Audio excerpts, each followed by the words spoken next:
Boa noite a todos. Vamos começar um outro programa com perguntas e respostas. Muitas respostas foram respondidas pela internet e deixamos aqui aquelas que são de interesse mais geral.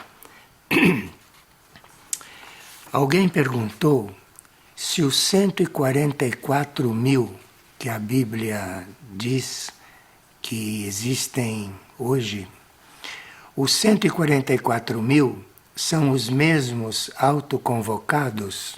Não, não são. Os 144 mil da Bíblia, se vocês somarem os números, 144 dá 1 mais 4 mais 4 dá 9. E o número 9 é um número simbólico. O número 9 quer dizer amor divino incondicional e em ato. De forma que os 144 mil da Bíblia são aquelas almas encarnadas hoje que têm um amor divino incondicional e que devem usá-lo na hora dos momentos difíceis do planeta. Já os autoconvocados são aquelas almas que se propuseram a estarem encarnadas hoje, nesta época, e que se ofereceram a trabalhar para o plano evolutivo nesses momentos críticos do planeta, que estão já começando. Então, os autoconvocados vieram para servir ao mundo neste momento. E os 144 mil são essas almas nobres, muito especiais, que existem nesse número para que possam suportar a crise planetária e influir nela. Agora, um autoconvocado que se ofereceu para isso tem o seu destino. Então, cada autoconvocado hoje tem a sua tarefa. A tarefa dos autoconvocados, as tarefas não são todas iguais. Então, há autoconvocados para exercerem todos os tipos de necessidade. Nós é que teríamos que levar em conta o nosso ser interior e ver se nós somos um autoconvocados realmente.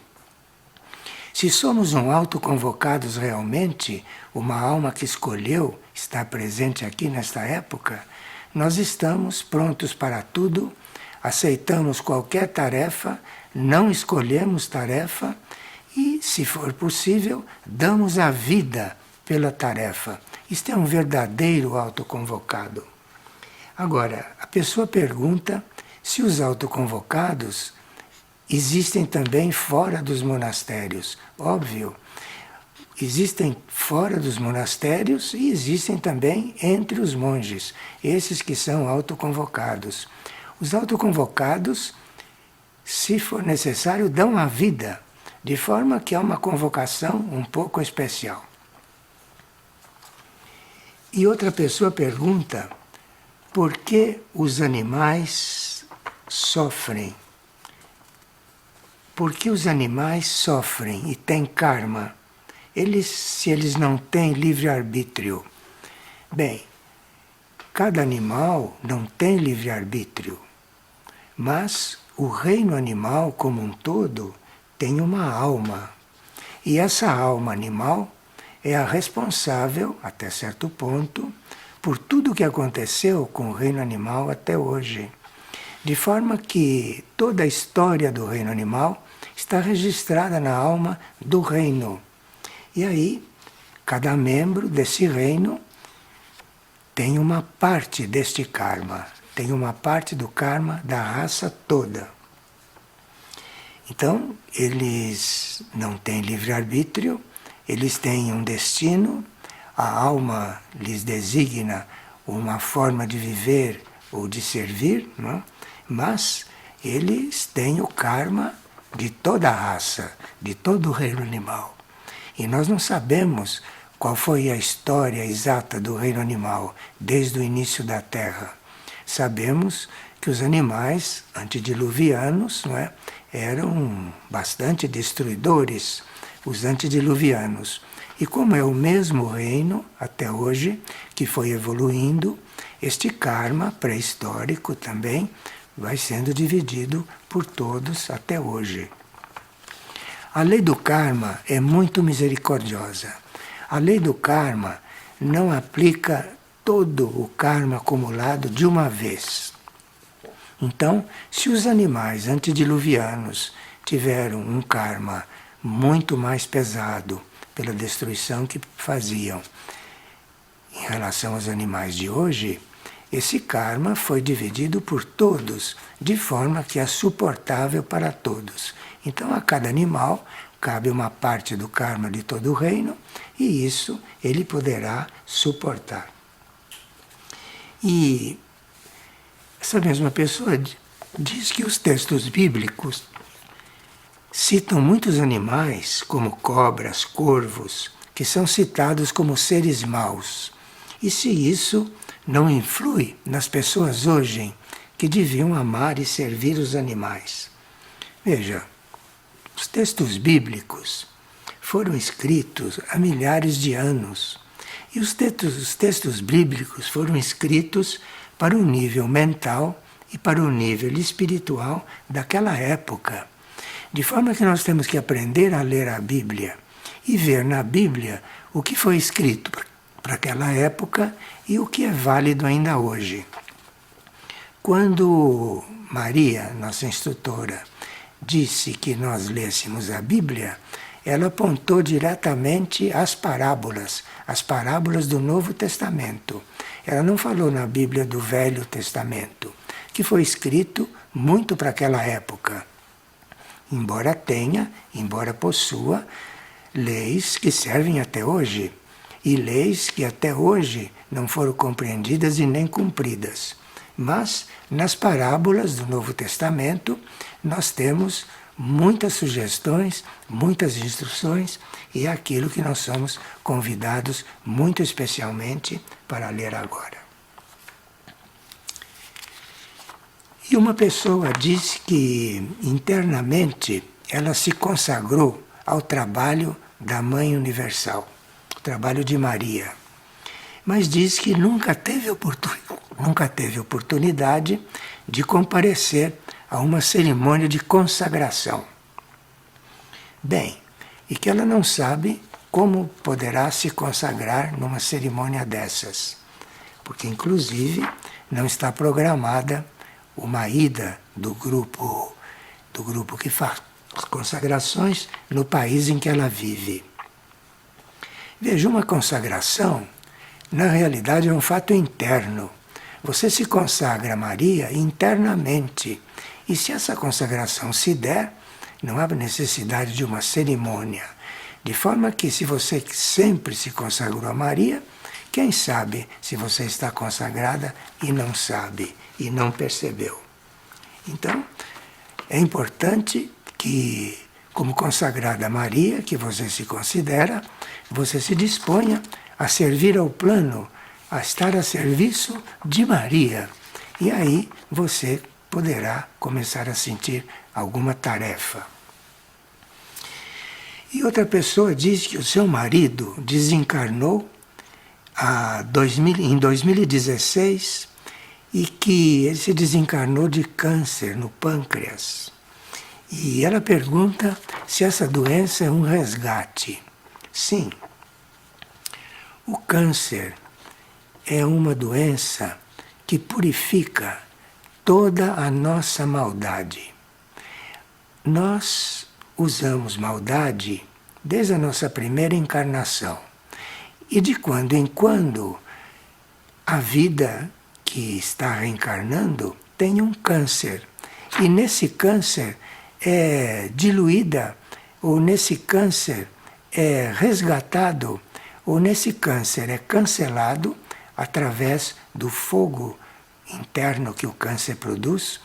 Isto, então, chega e cancela muito da nossa maldade. De forma que o câncer, apesar de ser uma moléstia não muito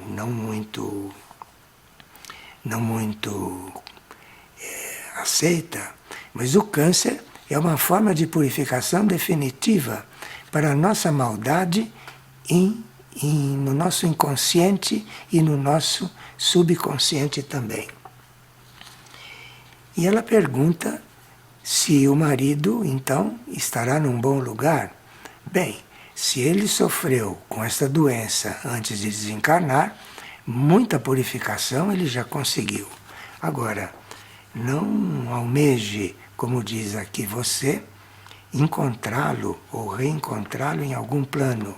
Você entregue isso à sua alma e à alma dele, porque são as almas ou são os nossos espíritos que organizam corretamente os nossos encontros. Então você confie que a sua alma ou o seu espírito promoverá um encontro da sua alma ou do seu espírito com a alma dele, com o espírito dele, onde quer que ele esteja. Confie nisso, porque a sua alma e a alma dele sabem se vocês devem se reencontrar ou não, ou se vão se reencontrar encarnados em uma próxima encarnação. O importante de tudo isso é você orar e pedir para ter luz sobre esses assuntos, para você compreender esses assuntos espiritualmente e não compreender esses assuntos só humanamente ou só mentalmente. Porque uma coisa é a nossa compreensão mental da vida, é a nossa compreensão humana da vida. E outra coisa é a nossa compreensão espiritual da vida. É uma outra compreensão. Enquanto você está na compreensão humana, você está no nível da humanidade. Você está no nível da humanidade que aceita, não aceita o que o destino lhe traz. Mas se você consegue uma compreensão espiritual, você não tem mais nenhum desses problemas. Então não pense mais nesses assuntos e ore para você ter uma compreensão espiritual da vida, porque aí você não vai ter mais esse tipo de problemas. E vai aceitar o que a vida lhe trouxer com bastante inteligência e com bastante doação. E aceitar uma coisa é a chave para você desempenhar aquilo bem. Mesmo que você não tenha um certo treinamento, que você não tenha uma certa possibilidade de desenvolver bem algum tema na sua vida ou alguma tarefa, você procure entregar aquilo aos seus níveis superiores, porque aí poderão emergir facilidades, poderão emergir qualidades e possibilidades em você que você nem imagina. E uma outra pessoa está perguntando: em que consiste o resgate da humanidade? Veja que pergunta importante, hein? No que consiste o resgate da humanidade? O resgate da humanidade consiste em ela ser perdoada de tudo aquilo que é o seu karma antigo. E, ao mesmo tempo que ela é perdoada, nesse resgate, ela deve perdoar a si mesma. Então, quando a gente pede o perdão para o alto, quando se pede o perdão para o plano ou para Deus, a gente deve estar preparado para, ao receber este perdão, perdoar a si mesma e entregar-se ao serviço do plano e servir ao plano. Claro que a misericórdia divina perdoa a humanidade, como perdoou quando Cristo veio pela primeira vez e como perdoará de novo, de uma outra forma, durante a sua volta, para que a humanidade possa continuar. Embora esses assuntos sejam muito misteriosos e a gente não conheça bem a história dessas coisas, é bom que a gente tenha isto claro, que aceite as coisas como estão, que aceite que vai ser perdoada, mas ao mesmo tempo perdoe-se a si própria. Não se esqueça de se perdoar, porque nós temos a tendência, num certo momento da nossa linha evolutiva, temos a tendência para não nos perdoarmos, nos culparmos. Veja, se neste momento está havendo uma tendência para um perdão para toda a humanidade, você se apresse a começar por perdoar a si própria. Perdoe-se a si própria, porque o perdão vem do alto e o problema é você mesma se perdoar daquilo que você fez, daquilo que você considera as suas culpas. Agora, você consegue se perdoar se você ao mesmo tempo se puder a servir, se puder a servir, se puder a servir a humanidade, servir ao plano divino. Isso combina muito com o seu movimento de se perdoar. E se você se põe a servir, você vai conseguir se perdoar.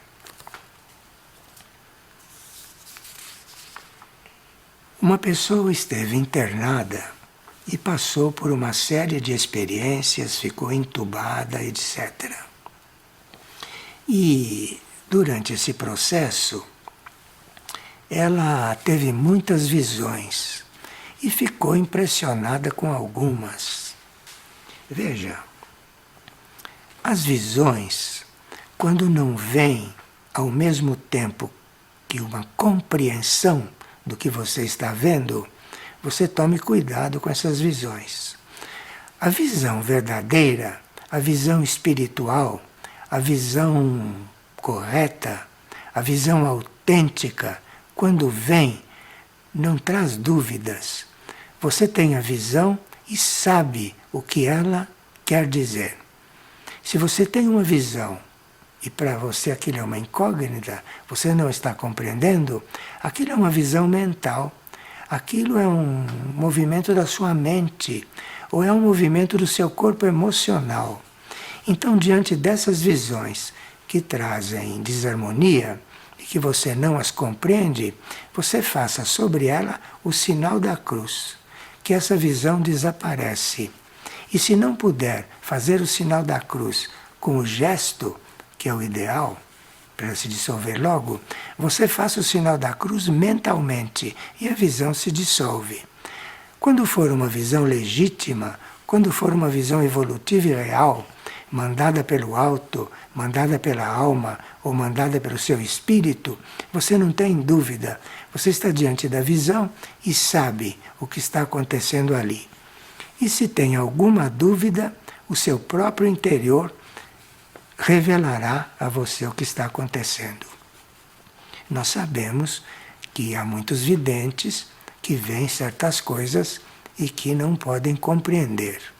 Isso pode acontecer porque naquele momento teve algum problema de contato. Mas a visão verdadeira não traz dúvidas. A visão verdadeira traz em si o seu significado. Agora, há muitos níveis de videntes, como há muitos níveis de pessoas como nós que podem ter visões. Agora, e todas as pessoas evoluem. Todas essas pessoas evoluem. As visões também evoluem. O processo da visão evolui. Tudo evolui. Mas para isso precisa que quando você está em um determinado processo, você não se apegue a ele. Então, se você está no caminho de desenvolver a visão, não se apegue a isso, não se apegue a visão alguma. Fique livre, porque aí esse processo vai se desenvolvendo.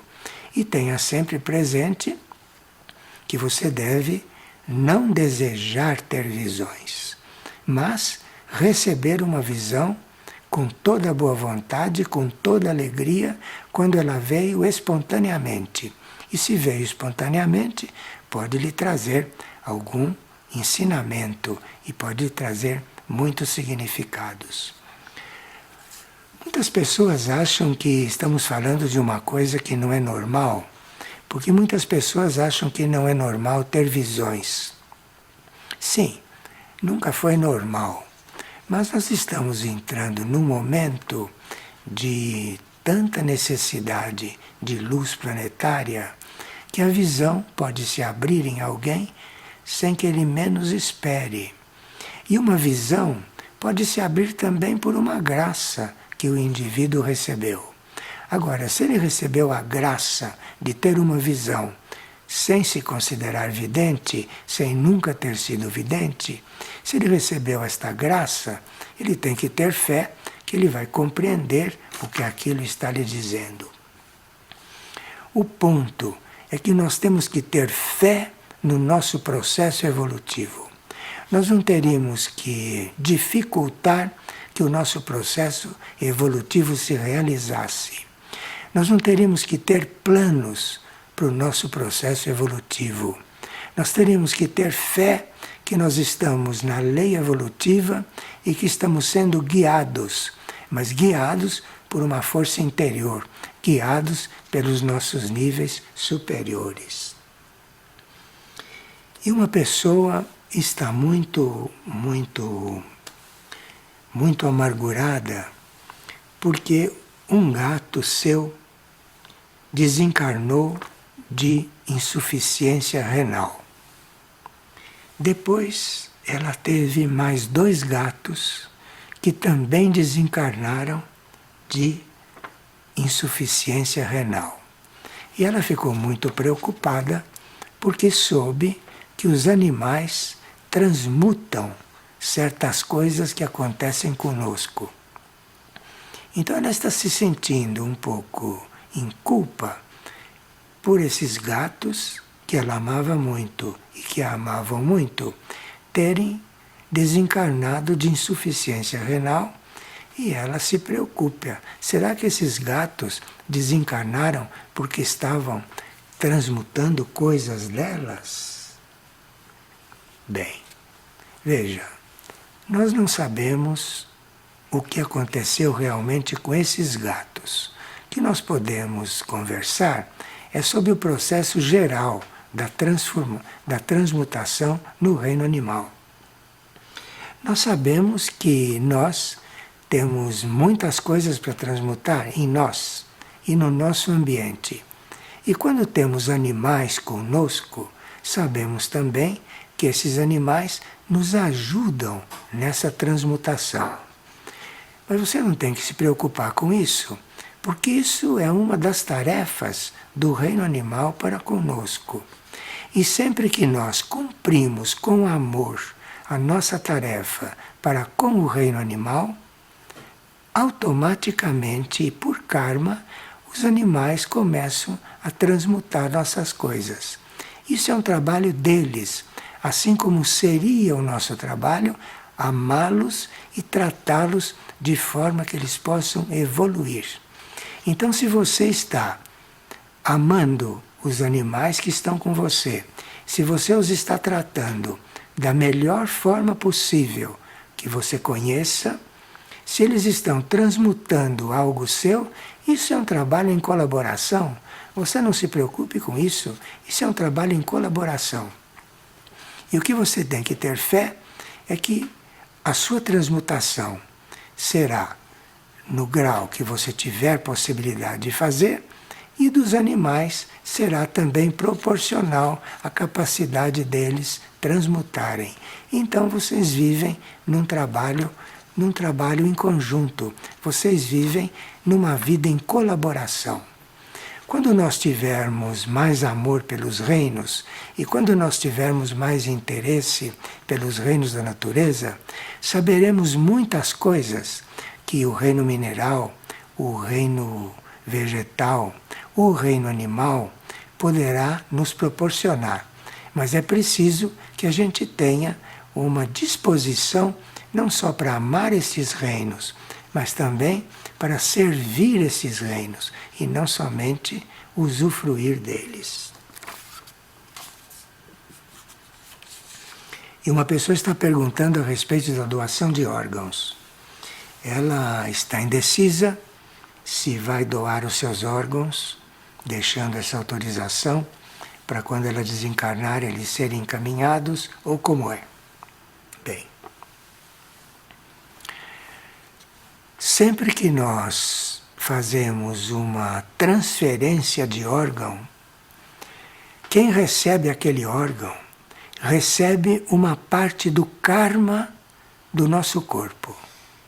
Porque nós temos o nosso karma individual, o nosso corpo tem o karma físico daquela encarnação nele, e cada órgão desse corpo tem o seu próprio karma, coligado ao nosso karma nas vidas anteriores.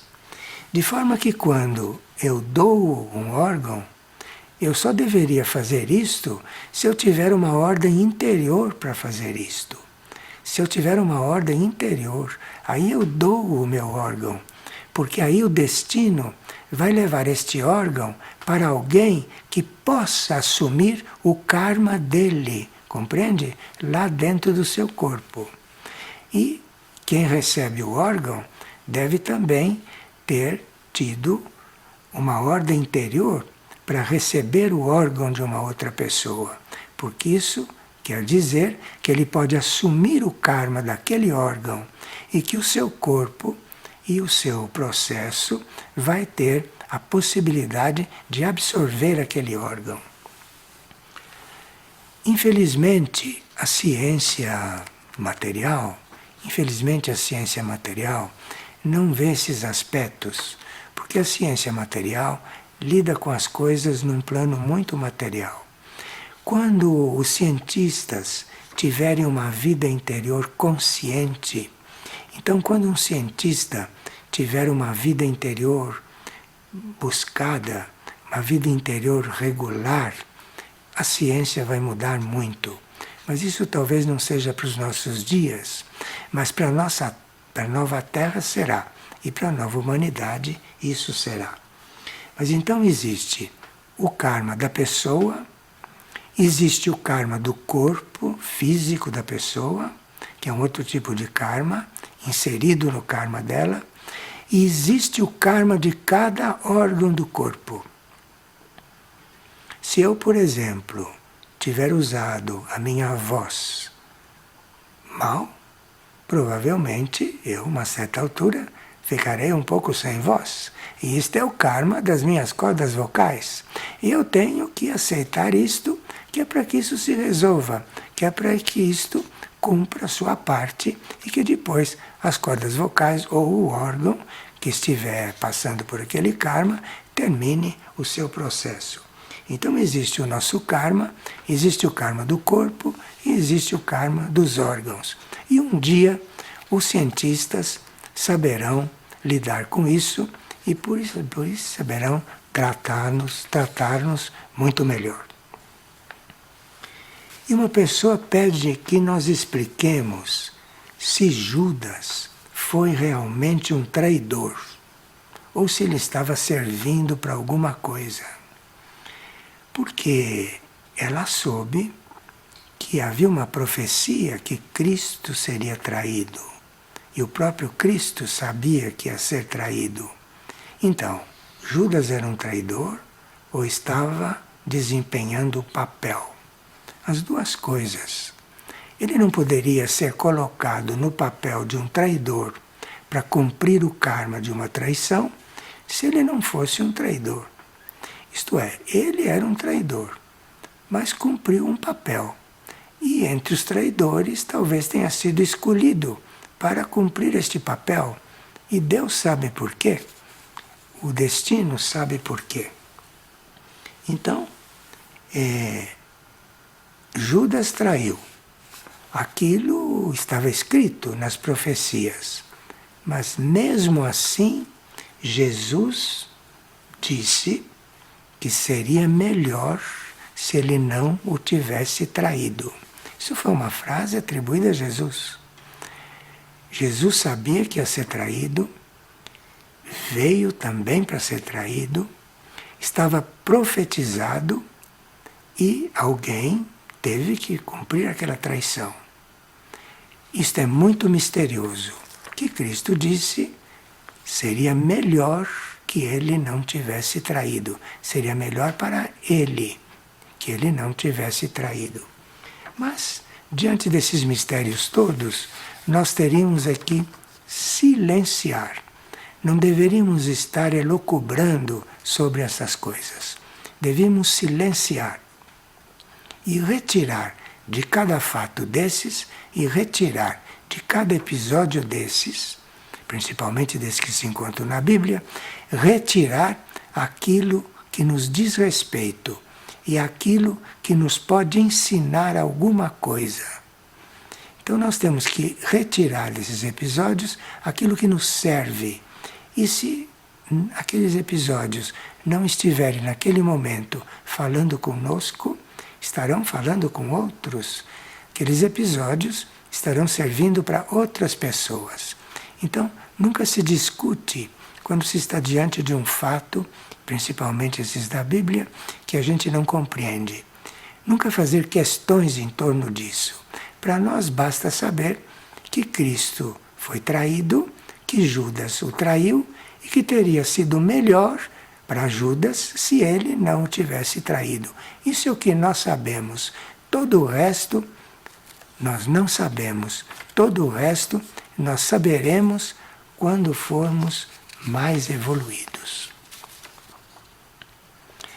E uma pessoa faz parte do grupo Rede Luz em Portugal. E ela está pedindo um esclarecimento importante a respeito de uma das manifestações, de uma das instruções que a hierarquia divina vem nos passando. E ela tem dúvidas muito sérias com respeito ao conteúdo dessas transmissões. Mas ela faz parte de um grupo de Rede Luz e funciona com todo o coração nesses grupos. Mas tem essas dúvidas. Veja, quando você está diante de uma manifestação trazida por um ser divino, o que você compreender daquilo, agradeça e aplique na sua vida. Agora, o que você não compreender, não se preocupa. Tenha paciência, porque um dia você compreenderá. Se você recebeu aquele ensinamento, o que você compreender dele, viva. Viva imediatamente.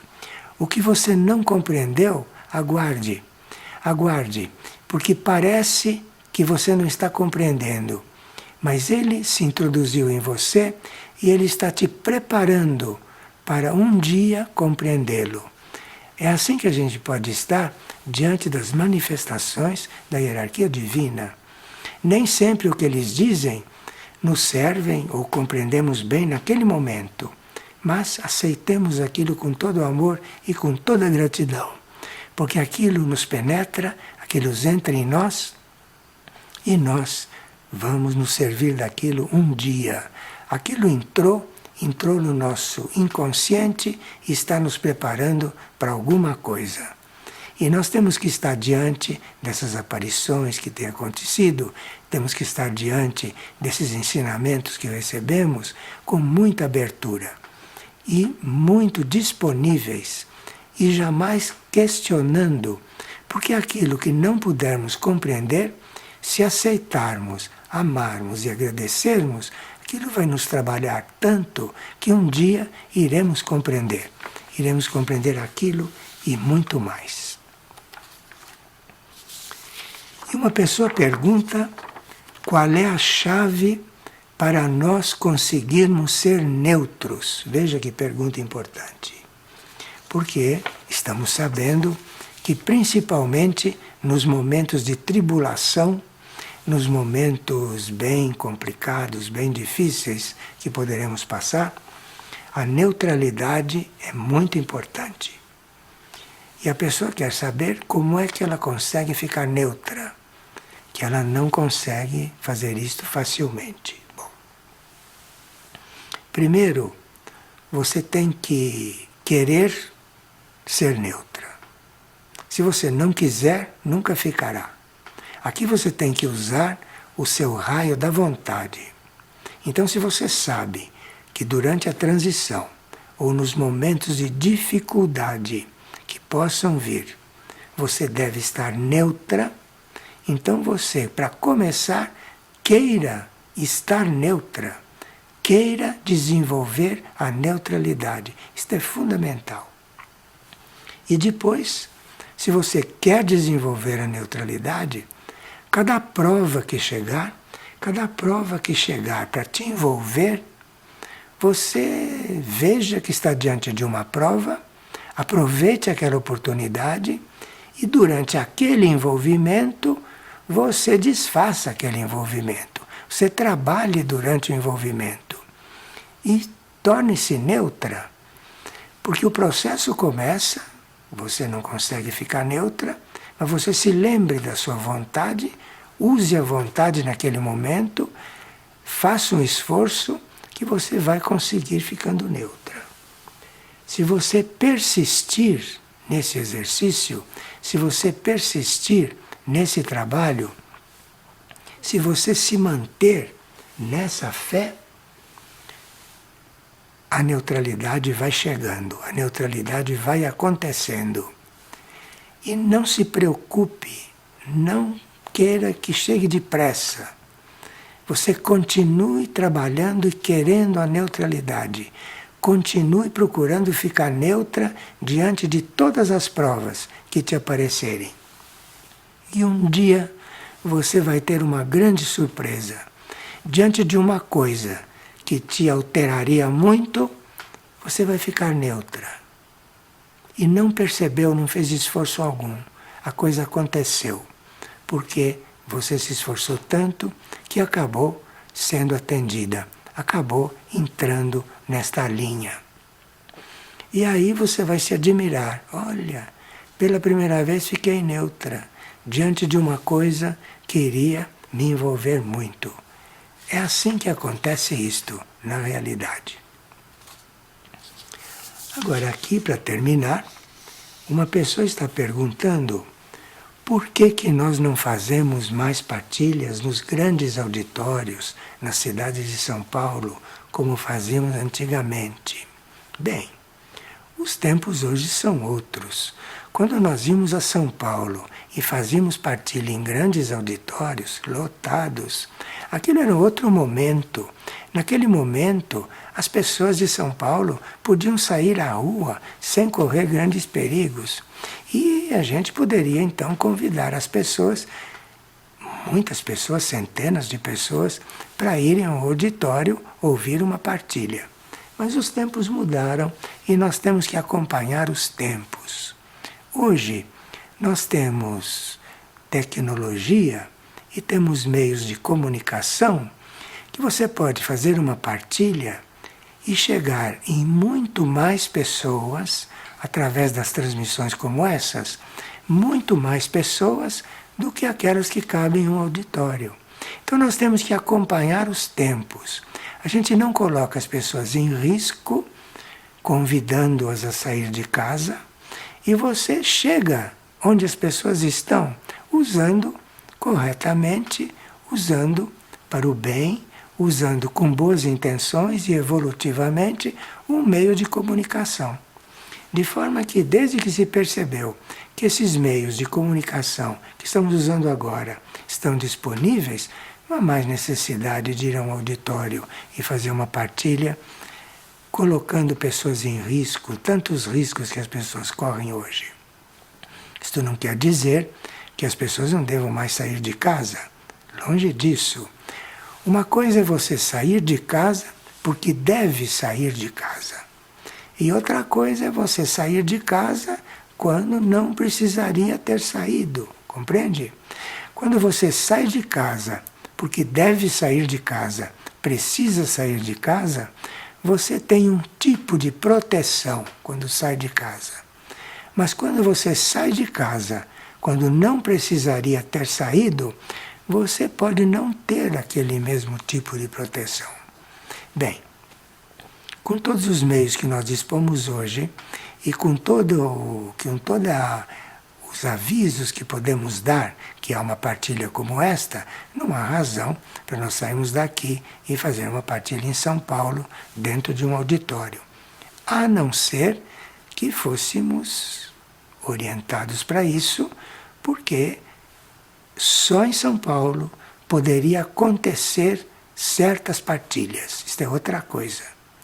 Mas até hoje não tivemos o aviso que teríamos que ir a São Paulo para fazer certas partilhas, que só lá a partilha aconteceria direito.